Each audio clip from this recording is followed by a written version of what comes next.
All right, why don't we go ahead and get started today? So Jamie and I are both back with you, and we ended last week's session with some really good questions, and we were thinking maybe Jamie and I would get started with those because they were so good. Deanna gave us a fantastic question at the end in the chat. How would you discuss this with someone who feels this is all just fluff? I mean, honestly, that is such a great question because we always get this, particularly whenever somebody mentions human resources. And I will tell you right now, if you have a human resource person who is a nice and fluffy type of person, then you got to get a new one. Okay, because that is just not what we do. Okay. And understand the world of human resources has changed in the last 3 years, something remarkably. Why? Because there are more jobs than there are people. So we're fighting over people. And let me just give you a real quick perspective. Then I'm going to shift this over to Jamie. As an employment attorney, now freeze right there, okay? And don't forget, if you turn on your screen, it makes it a little easier for us to, or your video camera, a little easier for us to all communicate and everything. And you've got your reactions that you can give us. How many people have ever met a nice, fuzzy, cuddly, feel-good labor attorney? Okay, because I'm used to dealing with Teamsters. Okay, so and steel workers. And so this just tears me up. Let's keep this in perspective. If you want to survive, this is what you've got to do. And we're going to talk today about the emotional intelligence and resolving conflict and building a safe environment. Because first and foremost, if you do not do these types of things, Gen Yers and Gen Zers will throw their name tags at you and quit on the spot. And honestly, we're going to talk today. Another reason is if you don't do what we're talking about in here today, the American Psychological Association basically says you will go crazy. You will. Now, I'm not saying you might. You will damage your brain. Now, let's tie this in here. We're going to look more at all of this cortisol and adrenaline from distress that goes through our body. That is your number one health threat. Welcome to the 21st century. Smoking is not as bad as working with a bully. Actually, working with a bully to your health, your mental health, your heart, your blood pressure is 40% worse. Yes, it would be better to hire a room full of smokers than to work with bullies. Okay, so that's another thing we're going to look at today, which again, I send you the slides and I'll send you some additional stuff here to share. But another thing that just amazes me as an employment attorney, we just don't have time to spend with our people. We are so busy. Oh, we don't have the budget for this. Oh, we don't have the time for really. What's going to happen when you get a fish hook in you called a lawsuit or a civil rights charge? And I will tell you, as an employment attorney, there is no such thing as having a legal problem. It doesn't exist. These legal issues come from toxic work environments. People sue you because they're mad. That's why they do it, not because they got a good case. And I had an Opra client a few years ago that got a fish hook in them. And I will tell you right now, they didn't do anything illegal. Okay, but the environment was not what it should be. So you see the big difference. Here's the law says what you have to do. HR says what you should do. Okay, and we're talking about what you should do to prevent lawsuits. And we got an offer of $50,000 to settle this lawsuit or a civil rights charge. And I said, you should take it because you're going to pay me more to win than what it would be to settle. Oh no, we got our principles. Okay, that's great. $86,000 later, I'm kicking the snot out of the Attorney General's office. I'm winning big time. I even caught the Attorney General suborning perjury. Okay, the client calls up and starts yelling and screaming at me for the size of my bills. And I'll tell you right now, I've never been yelled at when I'm winning. Okay, that just tears me up. My rate is $250 an hour, which is $200 to $300 cheaper than most labor attorneys. Why? Because you see my overhead. Okay, this is pretty much it. Okay, my overhead is buying more Ohio State footballs and Cincinnati Red Bats. Okay, that's where my overhead goes. Okay, pretty much. All right. Okay, so you kind of see right here. Here's my example. If you had done what we're going to talk about in today's session and what Jamie's telling you about with buying into your mission, you would not have been sued. Let me tell you right now, I'll be very honest, in 40 years of human resources and 26 years of practicing employment law, my clients who follow what we're talking about in here today, they've never been sued. You hear me? Our job is not to win lawsuits, it's to prevent them. I have never had a client sued. You know why? Because we coach, we document. We are not passive aggressives. And I'll tell you right now, if you cannot address and resolve conflict, we're going to talk about that in here today, you cannot be in management, period. And if you cannot address and resolve conflict, you're an evil person. You just have no morals. Because think about it. You've got somebody doing something wrong. Shouldn't you sit down and talk to that person? Shouldn't you sit down and coach that person? Help them improve? And if you don't do that, what do I usually get? We haven't really said anything to the person yet, but boy, oh boy, I think we should just fire them. Okay, so everybody with me? Yeah, we want to shave the fluff off of this. Deanna, you send me your mailing address. That question was so good, I'm going to send you a free book. Now, I want to turn this over to Jamie because I really appreciate Jamie's perspective on your mission being fluff. Yeah, thanks, Scott. Boy, I'm really excited. Can you hear me okay?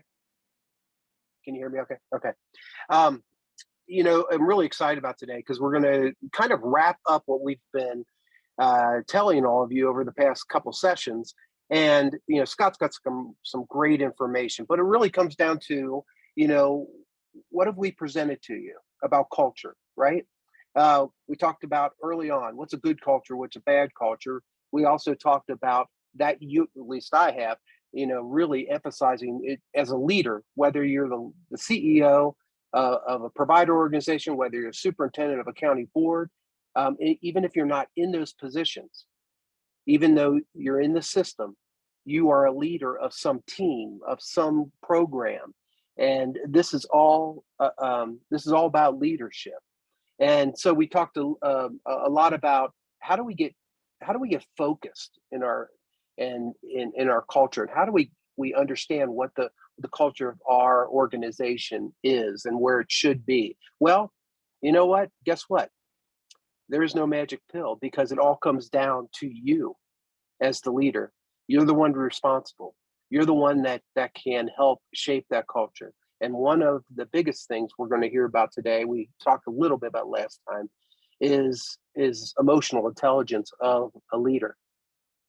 You have to look in the mirror and figure out who you are, what you believe, what's going on with your organization, who are your employees, who are your clients, what is the system in general, and how can I take that information, internalize it, and help shape the culture to where it should be a healthy one, so we don't get sued, Scott, so we don't need your services, right? Honest to God. I don't litigate anymore because it'll kill me. Yeah, right. It's a no-win situation in a lot of ways. A lawsuit in an organization, I'll just tell you real quick, I've had experience of one. I wasn't the CEO at the time, but it affects the whole organization. It's like a cancer, and you may be winning and you may be doing the right thing, but you have to look at how it's affecting everyone. And that's not just a lawsuit, but every part. That's emotional intelligence. Be aware of what's going on and how you are affecting your organization. So I'm looking forward to today. I am coming to you with that in mind.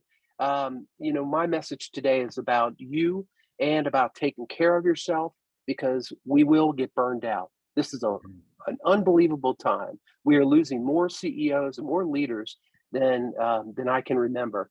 People are retiring, they're leaving the field because it's tough. The staffing issue is not going to go away for a couple of years if it gets back to where it was before, wherever that was. You know, so we need you. You may be called on to lead in a different way, and you need these tools. So there you go, Scott. I'm coming to Perfect. you from Wyoming. Perfect. I took a vacation for the first time, the extended vacation for the first time in 3 years. And some of the people out there, Scott, will understand this. I feel guilty as hell. Yeah. I'm Yeah. serious. The guilt sets in as soon as the planning. Yeah. I'm not there, Yeah. you know. But thank God for phones. I talked to my stay at 7 a.m. here, by the way.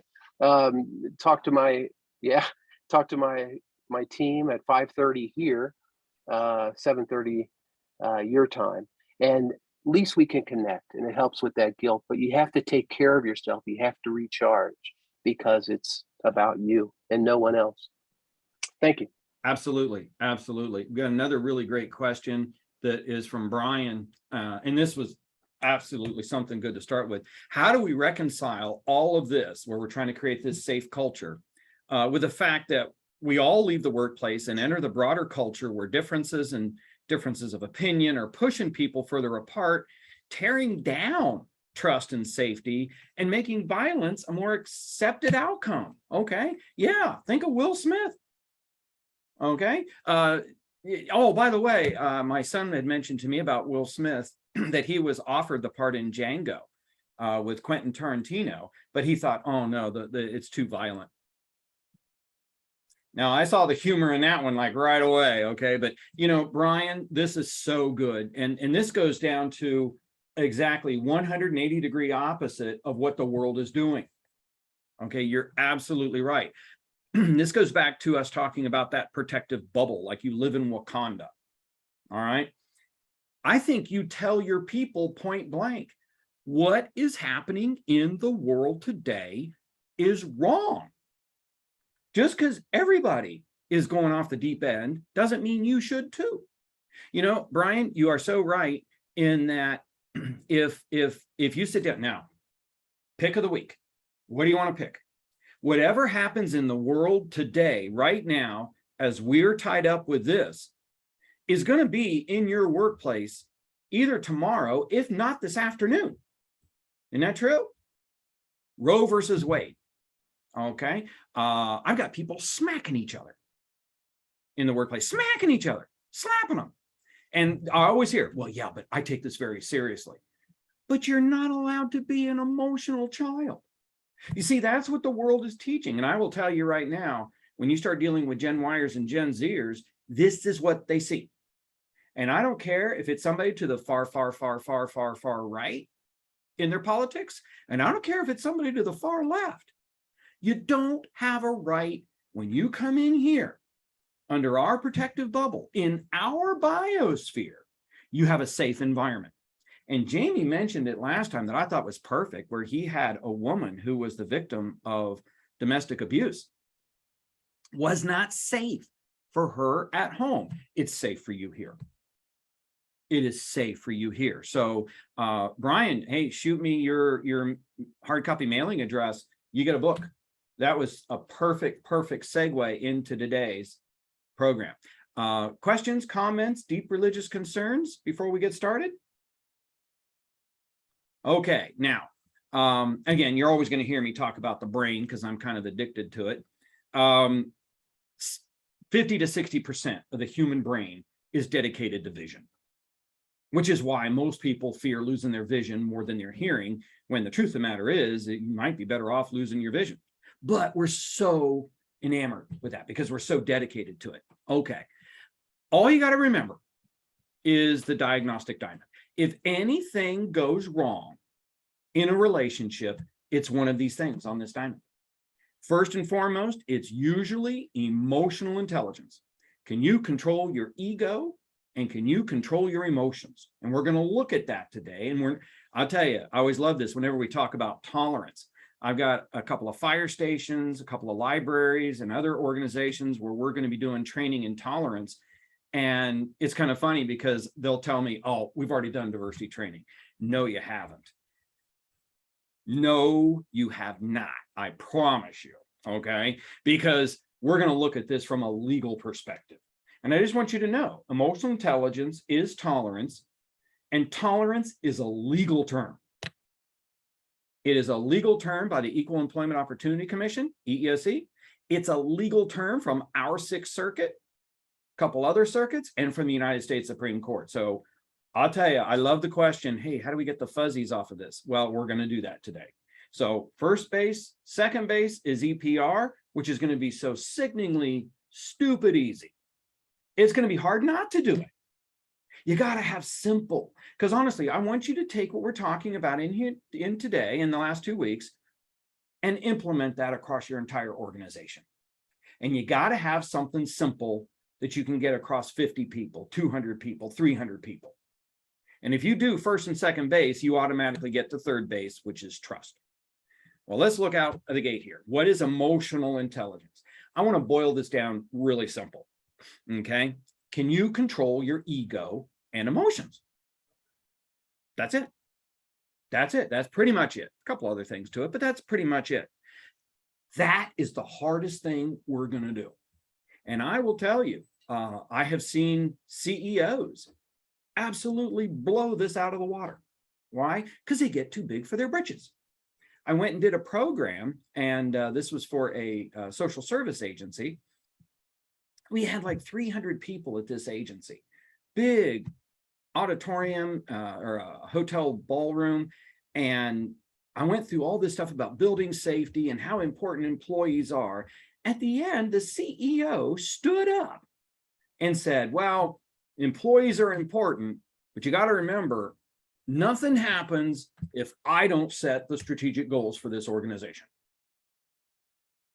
And I'm like, okay, we just wasted 3 hours. I mean, because can you hear the ego coming out? And right away, I mean, I never went back. I mean, what's the point? It's like you just stood up and you told these people that they're not as important as you are. Oh my gosh. How do you fit your head in through the door every day? Okay. Oh, by the way, this place today is like a couple of dozen positions down. If you read about them on Glassdoor or Indeed, it's a horror show. Can everybody see where it's coming from? And this is what Jamie and I have been talking about. You want to be a leader, you got to bow. Okay. You are the servant. You're the good to great leader who is there to help everybody else. And why? So you can build relationships.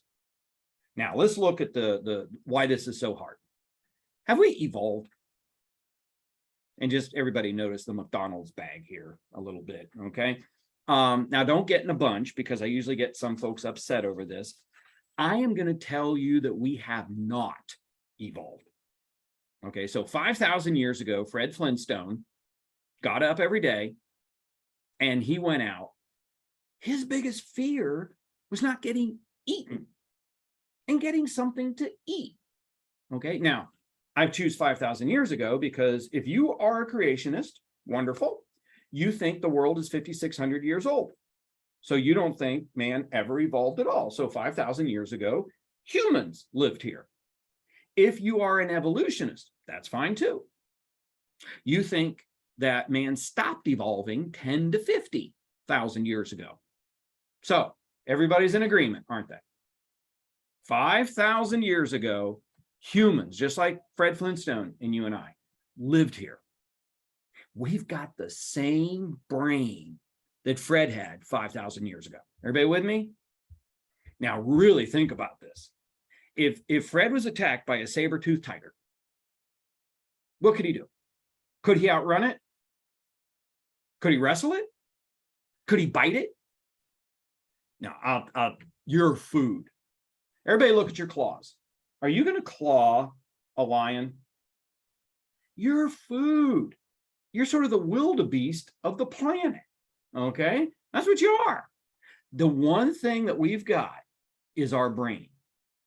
And it is wired for an emotional reaction. Now, right here is our Achilles heel. Are we logical people or are we emotional people? How many people think primarily we're emotional people? You give my thumbs up here, everybody? Yeah. Let me show you why. Okay, emotional. Yeah, Tony's telling us emotional. It's fight or flight.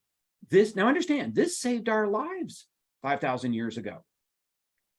When there was a physical attack, everybody listen to what I'm saying here. The human body, you and me, are wired for physical attacks. So if we were attacked by a saber-toothed tiger or a bear, automatically we would go into fight or flight. We're wired for this. So get your little diagram here. This is all of us. In the center of your brain is your emotional system. You would secrete massive amounts of adrenaline and cortisol by stimulating your emotional brain. And you see that blue cord going all the way down to step number 2? See your kidneys there? Sitting on top of your kidneys are your adrenal glands. You're going to release massive amounts of adrenaline and cortisol in your body. Now, think about this. If your body only has one fight or flight response, you don't recognize the difference. You don't have a fight or flight response for when somebody cuts you off in traffic, for when somebody bullies you, for when somebody disagrees with you, or for when you're attacked by a saber-toothed tiger. Everybody with me? So you kind of see why conflict, we take it to a bad extreme really quick, because that's what we're wired to do. When your heart rate hits 145 beats per minute, we go into full fight or flight. That means you're going to get short of breath. Okay. Yeah, the blood is going to go to your arms and legs and lungs. So your muscles are going to tighten up because the blood is going to the large skeletal muscles in your lungs. Everybody with me? Okay. Now you just automatically sent the blood to your arms and legs and lungs. You did not make any more blood. Anybody have an idea where it left? Your brain impaired. You're nuts. Okay. Now, has anybody ever seen somebody just totally lose it? I mean, just lose it. Now, here's a good question. Has anybody here ever just lost it? Yeah. If you're human, you have done that. Now, let me show you what's happening. And the idea is that you will understand. I'm going to show you some tricks to immediately boost your emotional intelligence.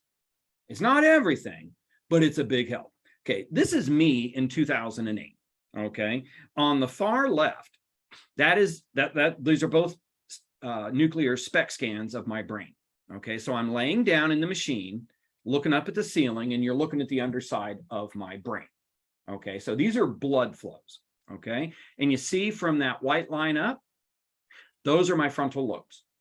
That's what you and I use to think.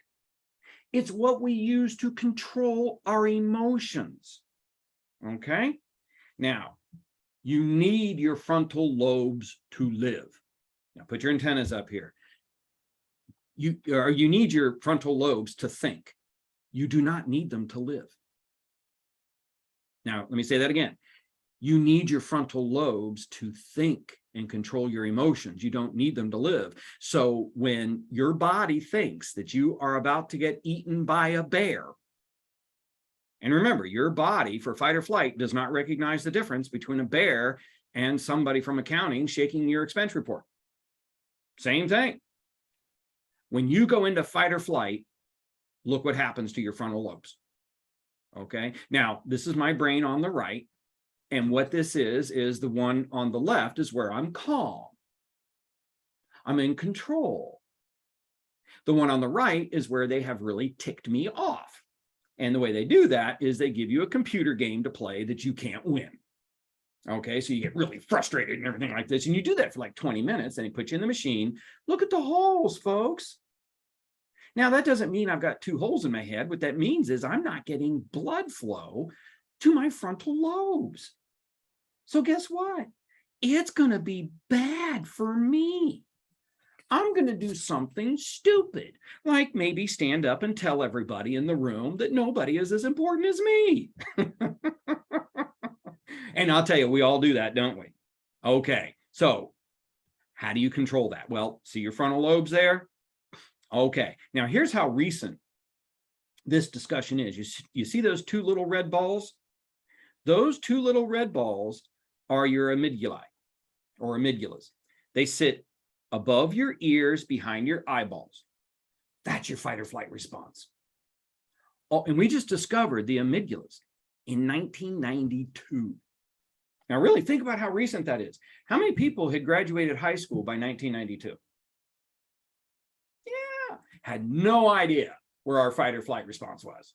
Okay, a guy by the name of Dr. Joseph Ledoux, a neuroscientist, discovered these things. It took us another 8, 9, 10 years to figure out what they do. Listen to what I'm saying. 20 years ago, 22 years ago, we could not have had this discussion. That's how recent this stuff is. Well, guess what? We know how the human brain works now. So you see where your frontal lobes are?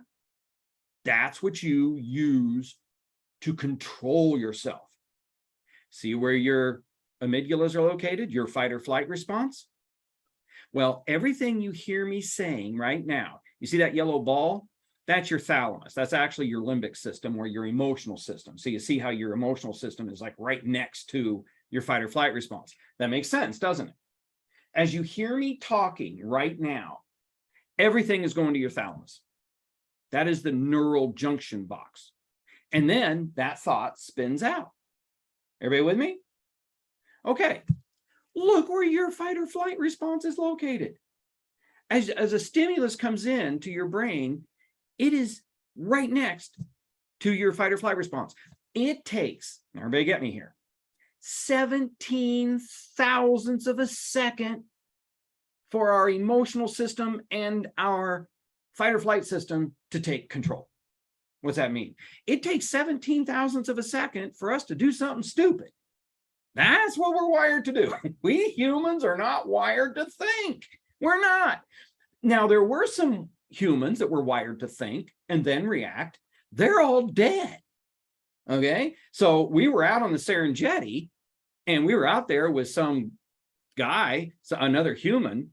You and I would see a response. We'd run. We didn't even think about it. We'd run. The other human would look at him and go, huh, I wonder what that tiger's going to do. And that was it. So the old joke that I don't have to outrun the lion, I just have to outrun you is true. Okay, so see how fast our emotions take over? Okay. See the guy in the peace team shirt? Okay, what's his job?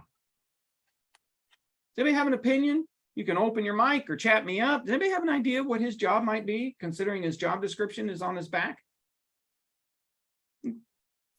Supposed to be keeping things calm, right? Supposed to be. What's he doing? He's attacking Mr. Spiky Head, right? And I'm sure Mr. Spiky Head said something to him. You hear where I'm coming? Your brain does not recognize the difference between a punch in the face and a punch in the self-esteem. That's why a safe environment is so critical. Look how long it took that same response to get to your frontal lobes. Our frontal lobes are 2 to 3 times slower. The human animal is slow-witted.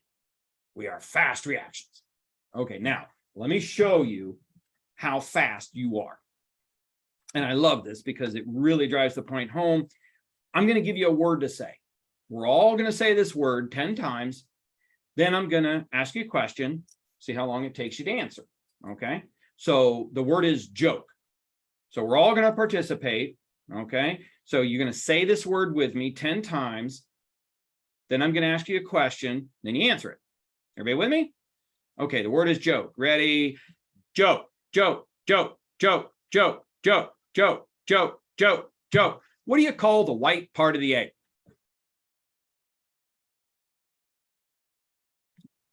White part of the egg is white, right? How many people said yolk? Yeah. You know why? Because you're human. Okay. Is it ever a compliment? Hey, I'm only human. Okay. No, let me tell you right now. What do you do to control that? Now, here's your big tip of the year. You want to start your journey for emotional intelligence, which we spent so much time hinting at last time. Slow down and think. Emotions and ego will command you. Okay. Actually, let me just clue you in here. Your frontal lobes, to keep those working, takes a tremendous amount of energy, amazing amount of focus. It takes no energy or effort at all for your emotional system to work. Your emotional system is even working when you're asleep. That's what we call dreaming. Oh, that's why we get these weird dreams, because that's what's living in your thalamus and in your fight or flight. Your frontal lobes are shut down. So I'll tell you, slow down and think, or it will be your undoing one day, because I think you get up and say or do something bad today, somebody's going to record you, aren't they? And oh man, I think everybody's goal is to go viral on YouTube. Okay. So let me show you how. Hey, Scott. Yeah, Jamie. Yeah, real quick. It's very interesting. You talk about that. That was great description of how we respond to stimuli. All of us as humans, and guess what? We're taking care of humans. That's our job, right? Really, that is our main job. Is we're paid by the taxpayer to keep humans safe and productive as possible and live the best lives that they have. That is a huge responsibility, because as humans, we're affected by stimuli all the time, right? And we're expecting folks that we hire, that we really give. I'm talking about the DSPs now, the people that we're having the hardest time keeping. But think about what we ask them to do. We ask them to respond to every situation correctly, in the right way, according to the way they were trained. And if they don't, we punish them or kick them out of the system. That's what we do. Yeah. Right? Because our main responsibility is the other humans that are paying us to provide that safety. So, one thing that came to mind when you were talking here at the end is, and I'm really glad that I did it, and some of you probably do the same, is I meet with every orientation class. So every new employee, which, I celebrate every time I get a new employee, believe me, so do you out there, is as I meet with them, I talk to them about various scenarios that they need to be aware of, that if they don't follow their training, that could lead to some problems for the individual that they're responsible for, problems for them, right? And one of them is medication disbursement. It's a big responsibility. You screw up medication, someone could die. So, but I talk about taking a breath when things get chaotic. A typical situation in a group home, for example, is the individuals know that the things they really want to do, maybe it's having dinner, or maybe it's watching whatever show they like, that kind of thing. What has to be done is take their medication. So often the folks crowd the staff. The staff is not following their training, and mistakes happen. And I talk about when that happens, taking a breath, slowing down from the chaotic situation. We have to teach our employees to do that. We got to teach ourselves. And that's what Scott's driving home. It starts with us. But one of the biggest responsibilities as people that take care of other humans is understand we are all susceptible to this. And so one of the things we are responsible for doing is helping, giving information and giving feedback on how we can slow down, as Scott said, take a breath when things are getting a little chaotic, so that we don't get into the situation where something bad happens. Yeah. I don't know if that's helpful, Scott, but it hits home, and it's our responsibility to do that. Oh, you're so right. Because, and here's the thing, is what Jamie's saying, is I agree with 1,000%. Take that breath. And that's one thing, is you want that in your culture. You want to model that, because we are all human. And I'm going to show you what happened to me when I didn't do this stuff. And you don't want to put it this way. I wish I knew now what I knew for the first 40 years of my life. But I didn't know. Okay. And if I didn't realize this stuff, I probably wouldn't be alive today. And I'm not speaking, dramatically, is the God's honest truth. You really want to be doing this stuff. We're not wired for this. We humans are wired to kill. Okay. And let me tell you right now, if Fred Flintstone was living next door to Barney Rubble 5,000 years ago, and Barney Rubble would come over and bully Fred, pick on him, demean him, does anybody know what Fred Flintstone would do? He'd kill him. He'd kill him. You didn't have bullying. Okay. The human animal is the most homicidal animal on the planet. 7 times more homicidal, which means we kill our own, than any other animal on the planet. So is this helping to explain what you're seeing on the news every night? And with COVID and everything else, people going over the edge. So, oh yeah, consciously. And I will tell you, it takes a tremendous amount of energy to control your frontal lobes. That's why we don't have serious conversations with employees at the end of the day. That is absolutely ridiculous. Oh, we're going to fire somebody at the end of the day. Do you want to get a stapler in the head? No, because at the end of the day, you're tired and you've used up a lot of your neurotransmitters, your gasoline. Do it at the beginning of the day. And then I always hear this question, what, do we have to pay him for the rest of the day? Yeah, just pay him for the rest of the day. Okay. When you're paying a lawyer $400 an hour, yeah, pay him the rest of the day. Okay. Now, let me show you how effective what Jamie just said is. I'm going to give you another word to say. Okay. The word is white. So we're all going to say the word white together 10 times. Then I'm going to ask you a question, but nobody is going to say anything for 5 seconds. That's how long it takes for your frontal lobes to catch up. And remember, what a gift. What a gift.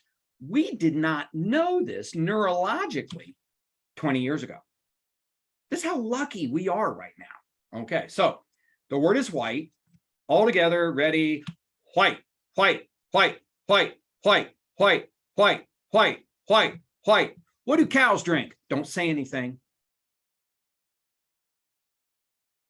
Let your brain catch up.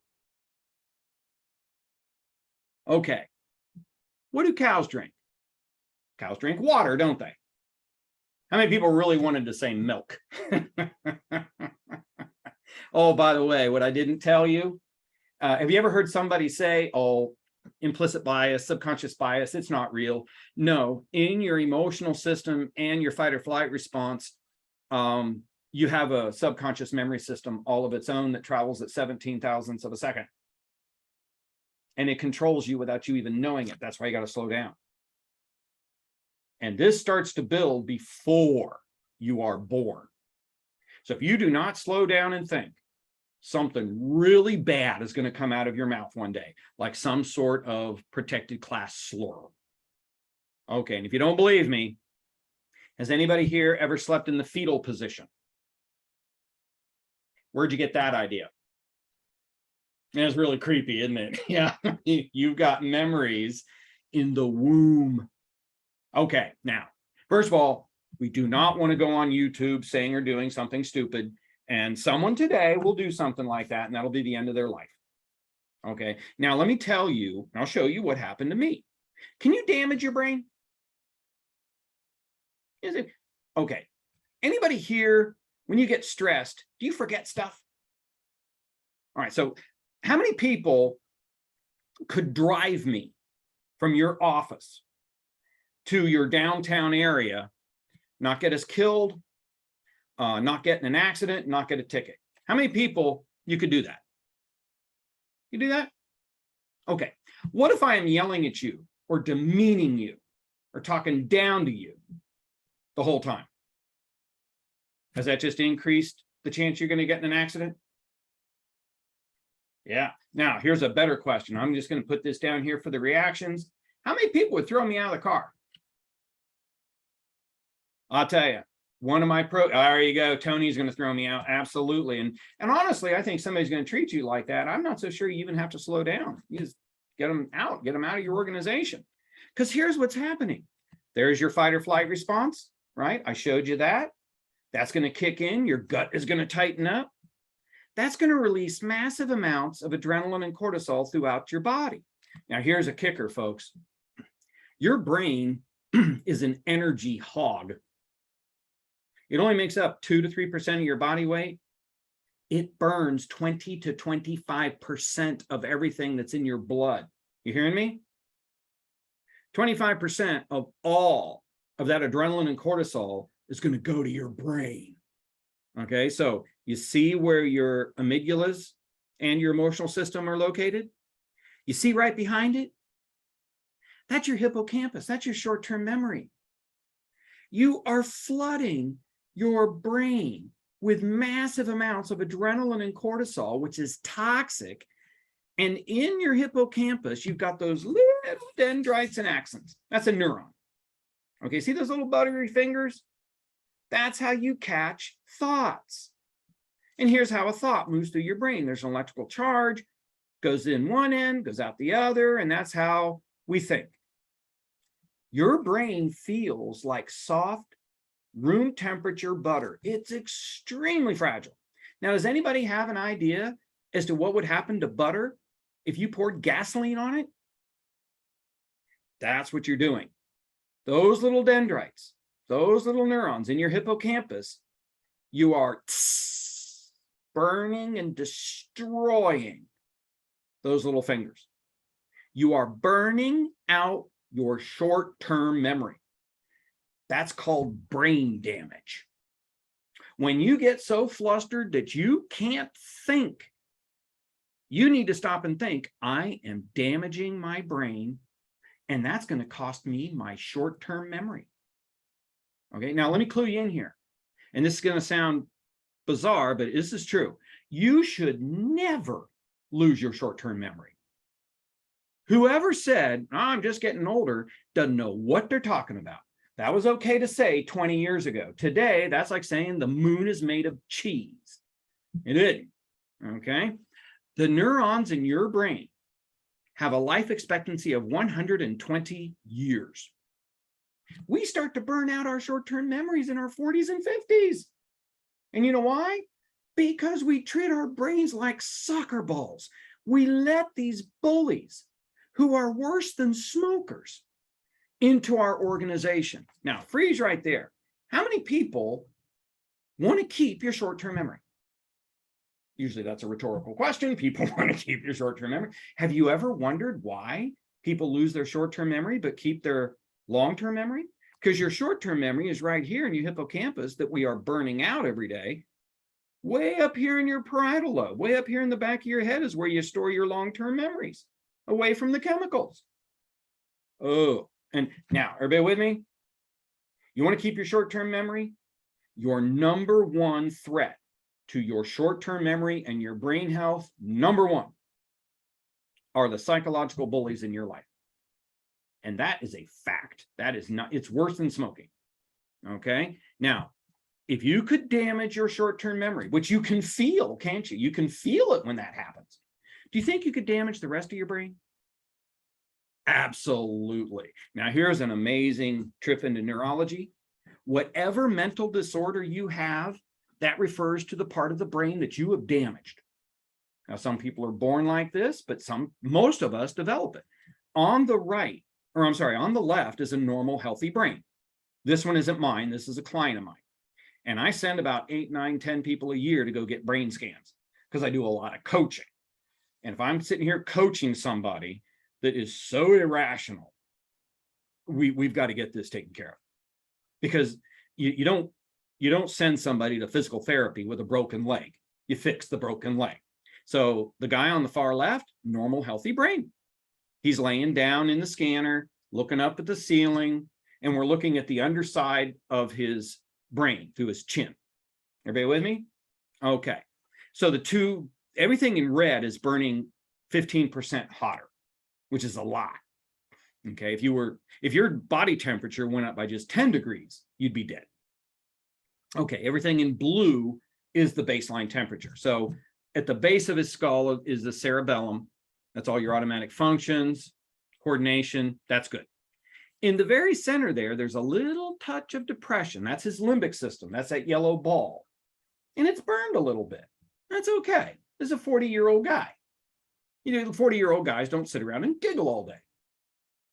Kindergartners do, right? I mean, 5-year-olds, kick them around for 35 years. That's what's going to happen. That's normal. Okay. And you see those two little balls above that? Those are your basal ganglia. That's your apprehension. We talked about this last time, remember? This is why we don't trust each other, because we are wired not to. All right. That's why if we pull out into traffic and it's a one-way street, we look both ways. That's safe. That's good. That's a good brain. Okay. Now look at the brain on the right. Does that brain look angry? Yeah, this guy's a dangerous person. Okay. And I could tell just, I'm not a doctor, but I know weird when I see it. How many people know weird when you see it? Oh, yeah. Okay. Like going 0 to 60 to your temper all the time is not normal. That is a brain disorder. Okay. And understand, this guy damaged his brain by continually flooding it. Oh, and by the way, his short-term memory is pot. It is just gone. Okay. So see the center and compare it to the one on the left. That little dot on the left, that's the limbic system. Look at it on the right. That is like 20 times inflamed. He now has full-blown clinical depression. Okay. Oh, and you see the basal ganglia, the apprehension, just above that? That's not apprehension now. Those are full-blown panic attacks. This is a guy that sits and just shakes, that he's got so much anxiety. Oh, and there's a little new thing going on at the top of his brain there. You see that little dash? Okay, that is obsessive compulsive disorder. Well, how's that? Well, you've got something in your brain called corpus callosum, and it runs the length of your brain, connects the right and left hemispheres. If you have a thought on the right side of your brain, it'll travel over this bridge, the corpus callosum, and back and forth. And remember, that's an electrical charge. That's good, right? Left and right brain talk to each other, as compared to a horse. A horse doesn't have a corpus callosum. So if you cover up the right eye of a horse and get to know it, and then cover up the left eye, that horse won't know you, because that won't transfer. So this is good, isn't it? Okay, this guy has flooded his brain so badly that, and understand, these are like blisters. He really has inflamed his brain to where now that thought goes across, it gets caught in that little dash up there and gets stuck. Can't get off it, can't get off it, can't get off it, can't get off it, can't get off it. That's what we call obsessive compulsive disorder. That's what our soldiers have. You put all those together, you've got something called post-traumatic stress disorder. You see that little diamond? That is the trademark of post-traumatic stress disorder and suicide. Not just suicide, open shooters. Everybody with me? Okay, that diamond pattern is what about 30% of all police officers have. That diamond pattern is what about 20 to 25% of everybody in the workplace has. Okay, now let me drive this home for you. Okay, this is my brain in 2008 on the far left. Does anybody see a problem? Okay, that's what we call crazy. That is crazy. That is, believe you me. And my wife made me get a scan. We were going to get some follow-up work done on one of the boys, and she said, "Oh, you're getting a scan." I said, "No, I don't need a scan." "Oh no, you're nuts." Okay, well, look at this. Okay, I've got depression. Okay, in the middle of the brain, I've got panic attacks, and my obsessive compulsive is not just red hot, it's white hot. That's 20% hotter. That means I am still angry about things that happened 40 years ago. Okay, now that is bad. Now, how'd I get that? The bullies in my life. Do you know that more attorneys now are committing suicide than ever before in our history? Alcoholism and drug abuse, oh my, it's through the roof. Actually, up to 40 to 45% of all attorneys are experiencing some sort of substance abuse. Why? Because they litigate all the time. They're always battling. This is what's happening to America. Now, before you go to the roof and jump off that, hey, there's no hope, that's my brain in 2020. Okay, does it look calmer? All the red spots, I got some depression left because I did not follow my doctor's advice, and I did litigate. I took some cases pro bono, which I just can't do anymore. But I will tell you right now, you do not want the brain on the left. You don't want that. And that is where you and all of your staff are heading. If we do not have safe environments, that's where you're heading. But it will heal itself. You get yourself a safe environment, you do what we're talking about in here. Yeah, your brain and your liver are the only two organs that will actually repair themselves. 20 years ago, we didn't think that was possible. Is everybody with me? So if anybody ever tells you that this is nice and fuzzy, feel good stuff, show them this slide right there. And I will tell you, if you want to know why there's so many shootings these days and so much violence, we set a record last year. We had an average of 2.5 homicides every workday in America last year in 2021. That's a record. 38,000 physical assaults. So why would you not want to have a safe environment? Make sense? Scott, can we talk a little bit about bullying, right? Yeah.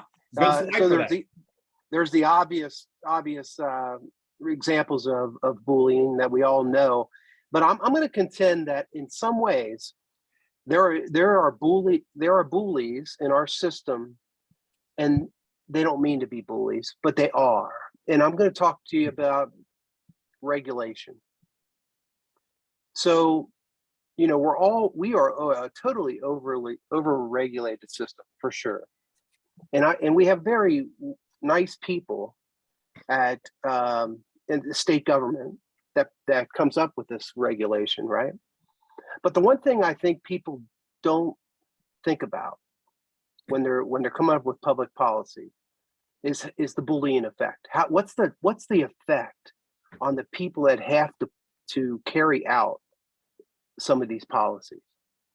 And I think part of our job as emotionally intelligent leaders, no matter what level we are at, is to help explain whatever policy bullying is being done in a non-bullying way to our staff.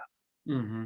Why pass on to our staff who already have a very tough job of a bullying policy, just to get it off our desk? And how many times do we do that? We don't want to deal with it, so we have our managers deal with it. Managers don't want to deal with it, and they just tell the DSPs, you have to do it or else. How about if we stop that at the organizational level and figured out a way that we can explain how to be compliant without being a bullying? And Scott just laid out what happens when a person feels bullied and emotionally stressed. I think it's our job as leaders to lessen the blow of some of those policy regulation requirements that we have to follow. Yeah, that's exactly right. And we'll talk about some basic bullying types of things, but I changed to this slide because what you were talking about, Jamie, is right on the spot. Most people are not going to come up and smack you. Okay. But and distress is not distress. Okay. When I say distress, I'm talking about massive amounts of adrenaline and cortisol. I don't want you to think about bad stress. I want you to think about chemical regulation. Okay. We could do a whole half day just on how to get the cortisol and adrenaline out of your body. But when your computer won't start, when your car won't start, when, you forgot something at the grocery or God knows what, that will release distress. When you're overworked, that will release distress. However, when the distress comes from another person, which we call interpersonal distress, you release 3 times the adrenaline and cortisol. So there are people who use regulations, and I love that you use the public sector as an example, because let me clue you into Ohio's public sector, which is very, very typical of California, New York. You understand that it's a public record for health insurance, okay, for where your tax dollars are going for like OPRs, Ohio Public Employee Retirement Systems. Okay, so, and it's not HIPAA if I'm looking at a group of people. It's HIPAA if I would say, hey, I think Bill is kind of odd. What kind of drugs is Bill on? Okay, that you can't do, okay? But do you know that 75% of everybody who retires through the OPR system, which are all of the municipalities, county, and state employees, are on psychiatric medications for the rest of their lives? Yes. It is almost a death sentence for your brain to go and work in the public sector in Ohio. And I am not kidding. And I got that right from the director of benefits from OPERS. And he didn't have any choice because he tried to say, well, that's all confidential. And every so often being an employment attorney comes in handy. And you remind them that that is not HIPAA, and that's a $1,000 fine per offense. So what Jamie is saying, are there people out there who take a regulation or take a policy and beat you in the head with it? And now think about this. Aren't they boosting their ego? I am in charge of this. I am in charge. Okay. Okay. I don't think you should take policies and regulations and start beating people, but the chances that you might have somebody from the state that would do that are actually very, very good. Now remember, I'm not kidding. I caught an attorney with the Ohio Attorney General's office suborning perjury that I could prove. Okay, right there in the document. So this is what happens to our mental health. Great segue. It makes sense?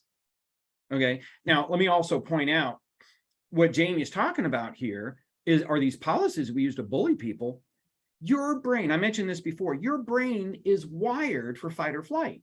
You are wired, your people are wired for a physical attack. I'm not saying a physical attack is a good thing, but we are not wired for a psychological attack. Fred Flintstone didn't lay asleep at night worrying about whether Barney was going to bully him the next day. And I will tell you something, and Jamie, I would like to hear your thoughts on this, because when someone from the state bullies me, let's say, it is naturally in my system to bully the next person. You know why? Because my cortisol and adrenaline levels, when I bully somebody else, they go down.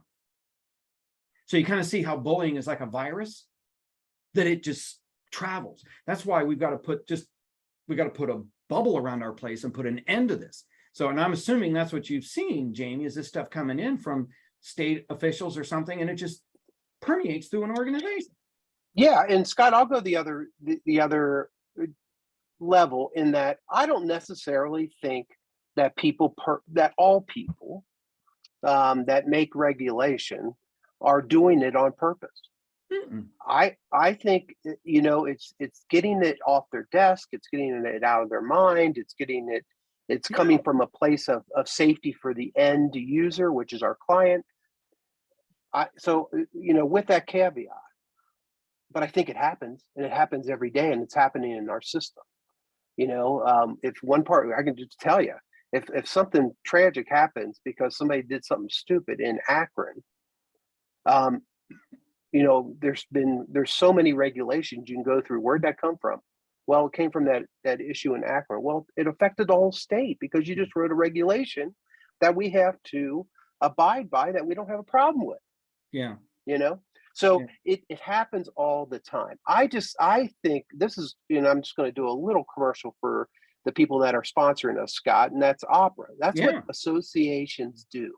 They take those regulations, those things that the state has, or the federal government has put in place, and they help explain it to us in a way that's not in a bullying perspective.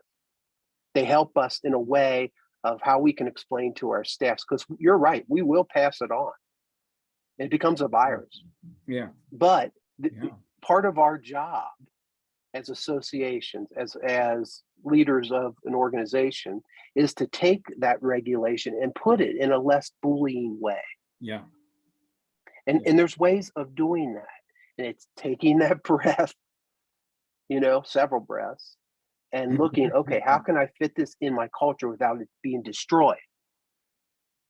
Yeah. Right. Yeah. And it's tough sometimes, but we need to do it.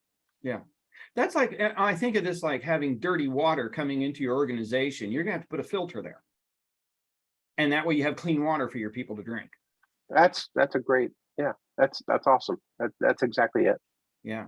So no, I agree 100%. Absolutely. And we'll talk about this in a few minutes. Bullies don't see themselves as bullies. They feel very strongly about something, or, hey, I'm saving lives here. Okay. Well, let's just remember that when your gut tightens up, that's a signal to you that you're feeling threatened. Okay. And I'm not saying it's good, but it's better to get slapped in the face than actually verbally bullied, because our body isn't made for that.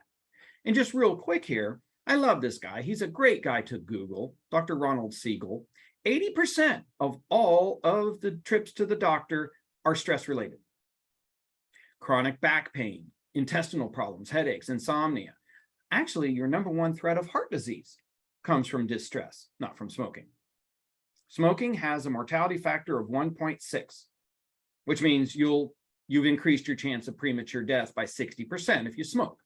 And we treat smokers like social lepers, don't we? I mean, we're just, another 4 or 5 years, we'll probably just start shooting them on sight here in Ohio. I mean, Judas Priest, there's nowhere.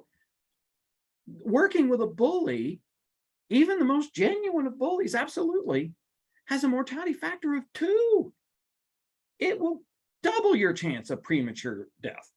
Okay. And I'll tell you, we got a lot of stressors, but American Psychological Association has retained the Harris poll going all the way back to like 2008. Number one stressor every year in and year out, is either work or finances. And the work is the bullies, not the work. Okay. So they actually say we are in a mental health crisis. Now, freeze right here. Do you really need the APA to tell you that, or can you just turn on the TV? Everybody with me? Okay. Well, let's look at tolerance real quick, because this is going to be key. Now, and I just want you to remember here, these are legal terms now, and these are required to be in your harassment training. So remember, I mentioned last time, I don't like to see people starting new programs. I like to update the programs you already are using. And so this goes back to 2016. We want tolerance and conflict in your harassment training, and it's very practical. Now, let's just look at this. What's diversity? It's whatever makes you different. Okay, whatever makes you different. So let's look at ideas. Now, let's get right to the heart of it here. Can intelligent people disagree today? I don't think they can. I don't think they can. So these are highly emotional topics, right? And so let's take one of the choices of the day, pro-life and pro-choice, Roe versus Wade.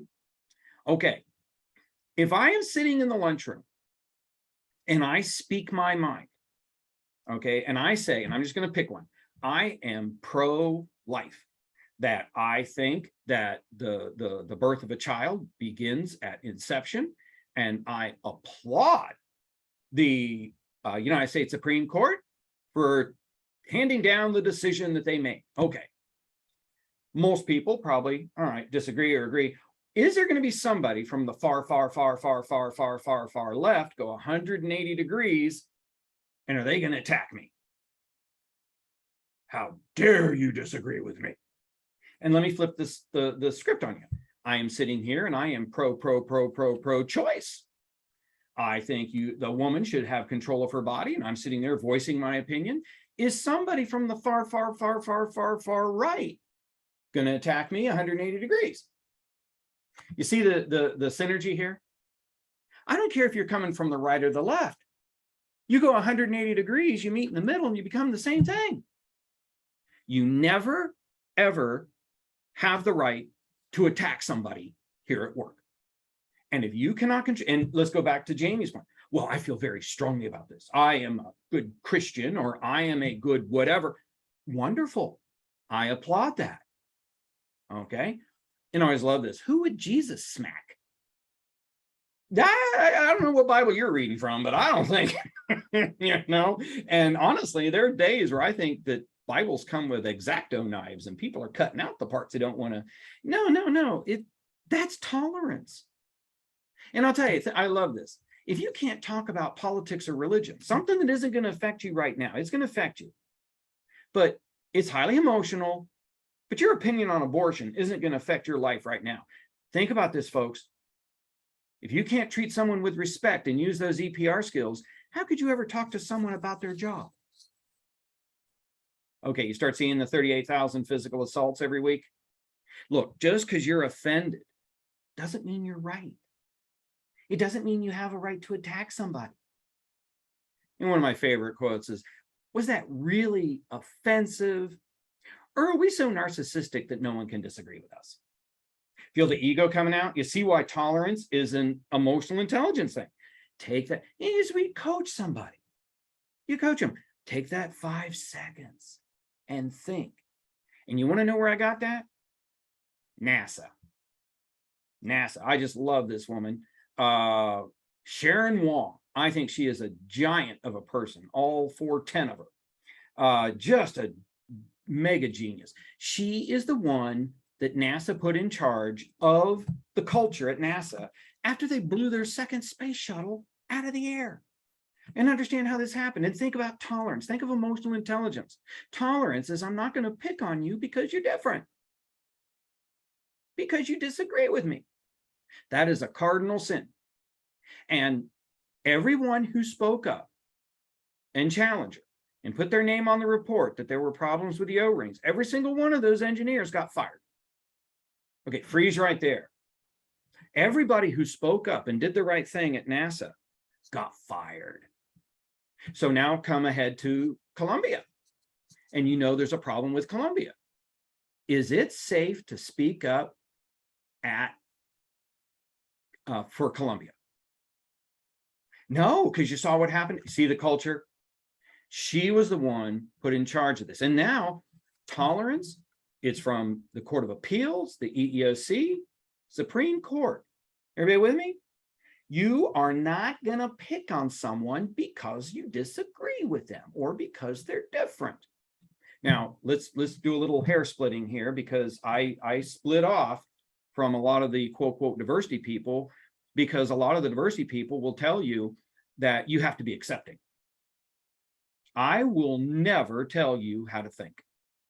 I applaud your opinion. Do I have a right to tell you what to believe? Now, think about this. This is what a lot of HR associations will tell you. Oh, you're going to be accepting. No, actually, there's a legal issue there, folks. I'm going to tell you how to behave. Now, let me give you one of my favorite examples real quick. Let's go to Holmes County. And I'm going to use my EPR skills here, empathic listening, parroting, and rewards, with my Amish ladies.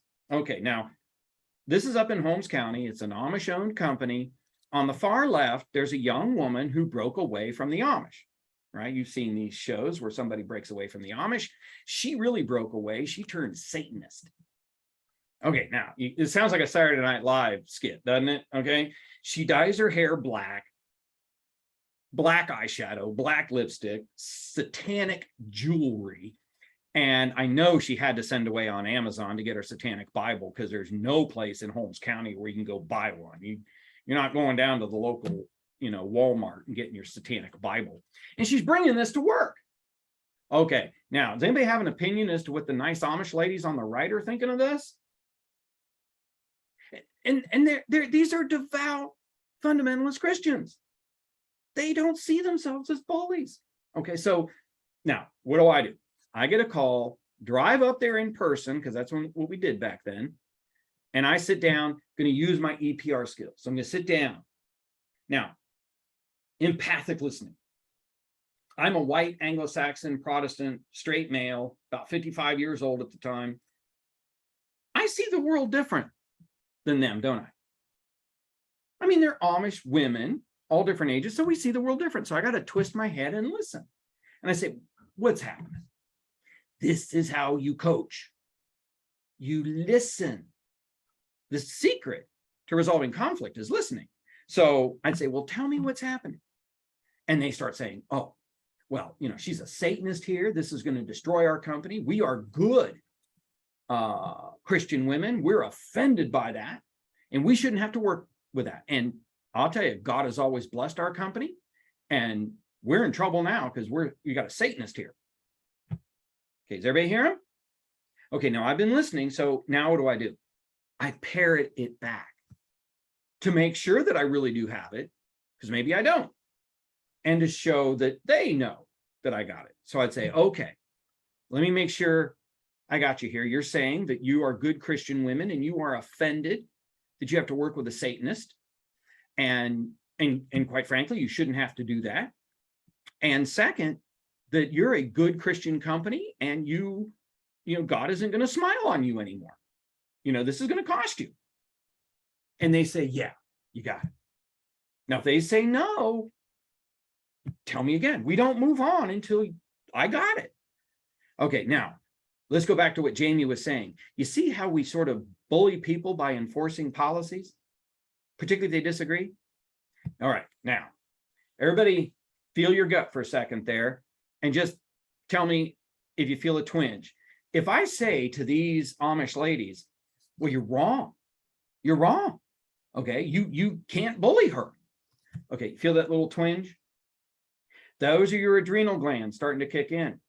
Whenever you flat disagree with another person and you don't tell them that they have a right to disagree, you just call them stupid. The chances of getting a stapler in the head are really good. Very good, particularly at the end of the day. Okay, but no, you give them a reward. And what's a reward? I'm going to tell these people. Okay, so you see how we went from emotional intelligence to EPR? I'm going to say, look, I see what you're saying, because I do see what they're saying. I understand. And I even tell them, you have a right to believe that, because they do have a right to believe that.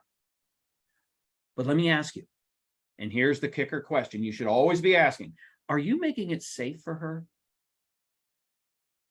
And it was funny. I love their answer. No, we're not making it safe. We don't want to make it safe. We want her out of here. I said, okay, well, you do realize that Satanism is a religion, right? She can sue this company and you too. Oh, and by the way, she has secretly recorded you saying these things to her. So she's got you. I'm not here to hurt you. You believe what you want to believe, and I'll back you up on your beliefs. But I'm going to have to control how you behave. And you need to treat her with respect, just like as if she was here before. And if not, we're going to have another talk. And that's going to go a little different. And it was really interesting. It was safe to disagree with me. That got us to third base. We had a great talk after that as to how she's going to hell. And one lady said, well, she's going to go to hell. She's going to burn in hell. And I said, yeah, that's the goal. That's what she's shooting for. Don't go with her. Okay. And you know what? As soon as they stopped picking on her, she left. Everybody with me? Simple, simple, simple, simple, simple, simple. I'm not going to bully somebody. I'm not going to beat somebody over the head. Will anybody work for you? Okay, is anybody real confused? This is simple stuff, isn't it? Well, we got it. I think you're on a roll, Scott. Well, I want this. This is kind of bringing everything to a head. And I will tell you, an emotional child is intolerant. They're just intolerant. Now, let's play a little exercise here, because here's what you want. You want self-regulation. You want your people to regulate themselves. Okay, has anybody got like a cell phone or a computer there? Can you Google the word bigot? And can anybody give me a definition of the word bigot? And there's a book in it for you. Like that'll encourage you, right? Can anybody give me a definition of bigot anywhere on the internet that you find anywhere at any time?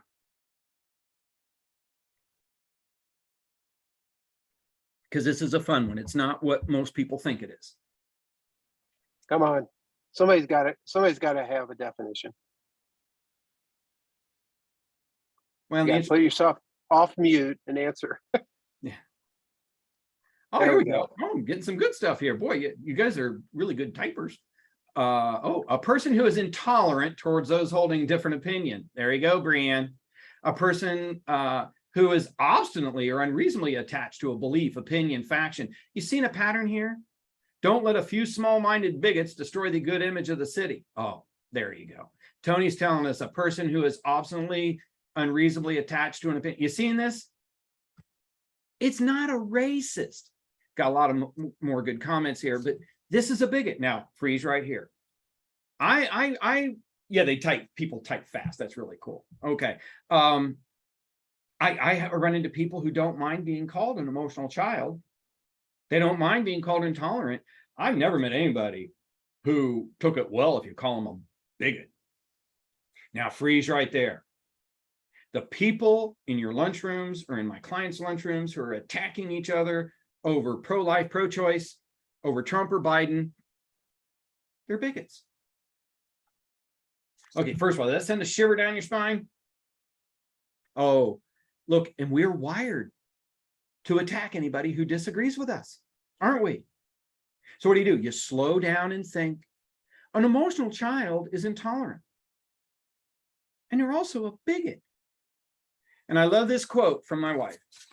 Very good quote. You always think your hair looks good till you look in the mirror. It's always somebody else. Now, let's get back to Jamie's point. Everyone is a bully. We are wired to bully each other. Why? Because we are wired to attack, fight or flight, and whenever somebody disagrees with us. And just real quick here, see if this registers. Someone disagrees with me, so my gut turns up, okay? I'll tell you, I wish I could have gotten a hold of the CEO who stood up and told everybody in the room at my seminar that they're not as important as he is. Well, first of all, that is corporate suicide. Second, did you feel your gut tighten up? Your first reaction, now really put your antennas up here. I should put this on a t-shirt. Your first reaction in a conflict is always wrong. It's always wrong. You know why? Because our first reaction is fight or flight. Okay. And we've got the little retreater bullies on the right and the attackers on the left. Okay. So, the little attackers, okay, and the retreaters. Most people would rather run away from an argument, from a conflict, than engage, right? And that's Aunt B. So does this sound like some of your people? I'm a nice person. I would never say anything to your face. I wait until you leave. Okay. If I'm going to talk about you behind your back, then I'm going to be an enabler, aren't I? Is that going to get back to you that I'm stabbing you in the back when you're not around? Yeah. No, I'm going to coach that person. I'm going to sit down and use my EPR skills, and I'm going to coach my gossipers. Okay, now let me ask you, how many people have nice people working for you? Oh, I'm a nice person. I mean, honestly, you got a lot of social workers. They're social workers because they want to save the world. Wonderful. You're not God. Okay, you can coach people, but you've got to address the issue. Now, let me tell you right now, bystander intervention. This is a mandatory requirement from the EEOC for your training. Why? You want to keep bullying out of your workplace? When bystanders intervene, bullying stops within 10 seconds, 57% of the time. This right here that you're looking at, dealing with the passive aggressives, is the most effective thing you can do to keep bullying out of your organization. Because you want all these eyes. And now you see how it ties together. Just because someone disagreed with you doesn't mean you can attack them, because that makes you an emotional child, intolerant bigot. Okay, and actually be kind of fun that somebody does that. You put this little sign on them that they have to walk around all day, until they, get to take that off. That might be a little too humiliating. Okay, does that sound like a good idea? Okay, anybody see what was happening in Columbus with Dr. William Husel at Mount Carmel? I'll just make a long story short. He's worked at Mount Carmel, and he basically killed a bunch of people by overdosing them on fentanyl. Now, let me just clue you in here, okay? 100 micrograms of fentanyl would kill me because I'm not a hardcore developed, drug user, okay? If you are a hardcore drug user, probably 200 micrograms, not even milligrams, micrograms would kill you. This guy was prescribing 500 to 2,000 micrograms.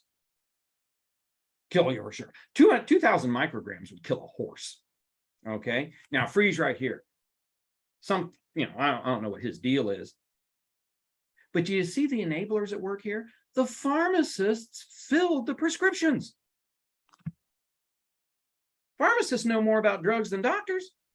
Nurses were administering these prescriptions. Oh, you see the problem here? Oh my gosh. Is it safe to speak up? See what the little Aunt Bees of the world do? Oh, and look at all the, Ohio State has no room to talk with its wrestling program. And all these disasters happen in NASA because no one spoke up. So in your organization, would people speak up? You see, this is what you want. You want everybody buying in to this. It is everybody's job to speak up. And let's just look at the coaching here real quick. Roger Ailes, sort of anybody see the movie Bombshell?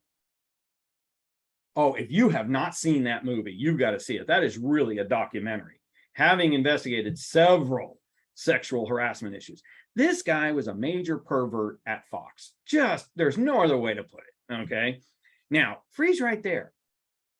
Do you think that overnight, just all of a sudden, he started grabbing and groping women? Or do you think it started slow? Like with some comments? Okay, here's what I think. And honestly, this is true. It always starts with inappropriate comments, with little things that people say. Whose job is it to sit down and talk to Roger and have an intervention when he's just getting started? I don't think this guy had one friend in the whole world. I don't think this guy had one person who really cared about. Now you kind of see the nice people in your organizations. Oh, I don't like conflict. I don't want to get involved. You do them a favor. Andrew Cuomo, Matt Lauer, Bill Cosby. Okay. I mean, before they start doing all the rapey stuff. Okay. But when they start saying things that are offensive, it's our job to sit down and talk to them. Okay. Does this give you a different way of looking at conflict? That's how you build trust. And those passive aggressives or the retreaters, they're the worst. All right. And I've got this hanging in my office. I mean, these are the things I live by.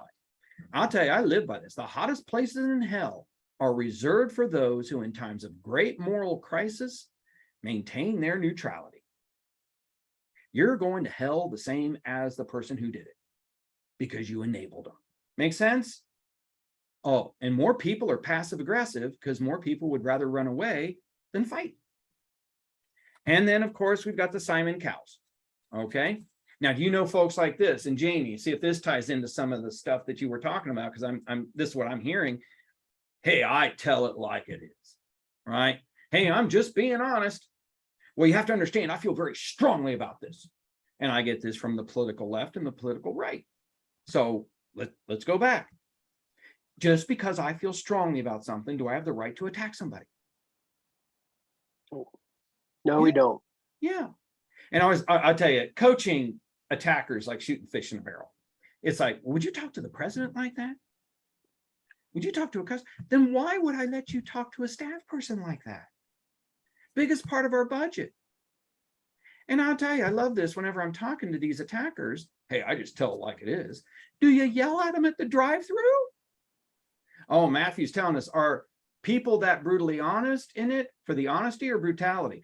Matthew, my own personal opinion is I think they are using it like a bully pulpit. I am more important. You got your attacker bully, Simon Cowell. You got your little retreater bully, Aunt B, and they take all kinds of forms, don't they? No, it's never okay to talk about somebody behind your back. Go talk to them. It's never okay to attack somebody. This will destroy our organization. Now, this is what I've been working up to. Jamie? Yeah, you bet. So, we talked a little bit about this last time. That this is something I believe in, Scott, as a leader. That our job to try to establish a culture within our organization that is not bullying, is open to diversity, is open to different ideas, and try to spread that throughout our workforce, no matter how big or small they are, that everybody feels that they have the opportunity, if they need to voice a concern or to just voice an opinion, right? That openness. And they trust that they're not going to get fired because they did that. So I do believe that it, again, I've said it 100 times, it's our job as leaders to establish this. We can't wait around for someone else to do it. It is our job. And in essence, I'm going to tie that into our end user, the individuals that are paying us to take care of them. They expect us to be emotionally intelligent leaders, emotionally intelligent cultures, emotionally intelligent organizations. It's our job to do that. And I would say the same thing to a county board. I'd say the same thing to DODD. And the associations have to keep the policyholders at bay to tell them, look at the potential damage you could do down the line to the end user who they're trying to protect, rightfully so, if you put this regulation or whatever it might be into play the way you want to. So one of the things I think all leaders should do is create an environment, create a culture that is hopeful. A leader's job is to predict the future, provide truthful reassurance. Listen, I know there are some who say, what do you mean predict the future? I don't know what tomorrow is going to be. Yeah, you do. Mm-hmm. Yeah, you do. You look, connect the dots. Where are we heading? Right? Be honest with your workforce, your leaders, with your boards about where we are going if we don't change something. And we do have the ability to change that. That's hope. It's your job to establish hope within your culture. Trust. My goodness, Scott has led this is what it's all about in the end. Mm-hmm. Do you have an environment and are you a leader that is trusted by your employees? I'm serious. Do you think about that every day? A leader's job is to be transparent, engaging, and honest. Is that hard? I don't think so. This is the way it is. Hey, do you want to talk about that? And how it's going to affect you. Be honest about the situation, about our trends in our system. Be honest about, hey, our organization, the money's running out. There's no more PPP loans. We have less clients. And you know what's going to happen? It may, it's definitely going to shrink our organization, but we may not be here if we don't do something different. And maybe there are things we can't do different. Maybe that is what's going to happen. But if you're not engaging, if you're not transparent, and you're not honest about your situation of your organization, your culture, you're never going to be trusted by your employees. You also have a responsibility to create stability. A leader's job is to reduce chaos and uncertainty. Scott just went through all of that. How can we reduce chaos? By understanding how human we are, by how our brain works, and how we deal with uncertainty, how we deal with bullying, and no matter what form it takes. It's our job to take all those tough things that are real and put them in a way that people can understand them, incorporate them, and don't feel threatened by them. That's stability. And this is hard stuff. I'm not saying I'm great at it. It's just something that I have on my wall that I look at every day because I do think this is my job. And perhaps I don't hit the mark every time. I know I don't. Let's just be honest with you. But as a leader in of an organization where you're trying to create a culture where people want to work for you, it's your job to have this mission every day. Back to mission. We talked about mission of the organization, having your back. That's in a way, Scott.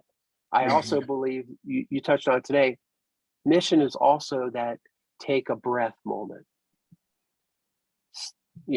Take the 5 seconds. What are we really here for? And that will help you with making the right decision. Then being compassionate. A leader's job is to be empathetic, thankful. You bet. I think we do pretty good at social workers do a great job at compassion. Yeah. We get compassion. But we got to remember it's all part of the puzzle. It's just not compassionate. You got to have all these other things that you have to create a better culture for. Hope, trust, stability, and compassion creates a safe environment, in my opinion. I love that flow. I love that flow. Is that why, really, I mean, kind of looking at these and I overanalyze stuff, is that why compassion is sort of at the base there? Well, of course, this is all based on, this is data driven. This all came from Gallup.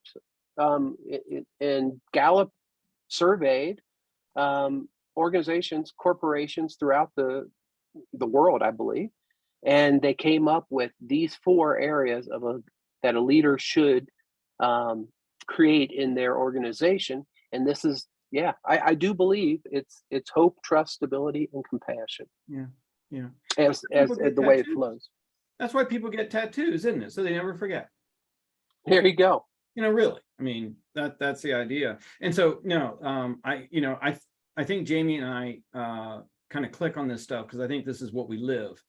And even an Olympic athlete will tell you they don't always follow their program, that they backslide sometimes. And that's people. So, but I'll tell you, bottom line, you got to be able to address and resolve conflict. You can't be in management because you're there to help. You're there to coach. I do not believe in taking people to the woodshed. I believe in coaching. They do it again, they coach them again. Then apparently that didn't get their attention. Then I got to do a written warning, maybe another written warning. But I give you 3 or 4 strikes. And I'll just leave you with this here. You do not want the brain on the left. You do not, and I would challenge you, go to your accounting department, go to your health providers and find out what percentage of your employees are on psychiatric medications now. And I think that we absolutely can create healthy environments. Well, I know you can, where those psychiatric medications, maybe they don't need as much, but to get healthier brains, you want the brain on the right. And I always love this because I still get called crazy. I've been called that for years. And at least now I know it isn't me. Not anymore. Okay, so makes sense. Okay, there's your does to me, Scott. Yeah. Questions, comments, deep religious concerns over anything we talked about in all the sessions? Everybody got her? Okay. Well, Scott, I just want to thank you. I want to thank you for giving your time. This is, Scott's not charging anybody for this, for these 3 sessions. At least I haven't gotten a bill yet. No, this is something he felt passionate about. He wanted to help our industry, and I just hope that first of all, I want to thank you for tuning in, because you're really doing it for yourself. We need you, and we need you to be healthy, and we need you mentally and physically, and we need you to help us get out of the hole that we are in our system. So you're very important, and these things hopefully will generate that and help you with that. I'd like to thank Opra also for sponsoring this, and that's been real helpful. Otherwise, we'd be talking to 2 people, Scott, you and I. Yeah, that's right. So thank you very much. It's been wonderful to be part of. Okay. Hey, thanks for all the chat. I will download all this, the chat and everything. I'll shoot that off to Sonia. So hopefully it won't take too long to download. I'll upload it then to YouTube channel, and we'll get the link here, and hopefully we'll be seeing you all soon. All right. Okay. Take care. Thank you, Scott. Great working with you. Thank you.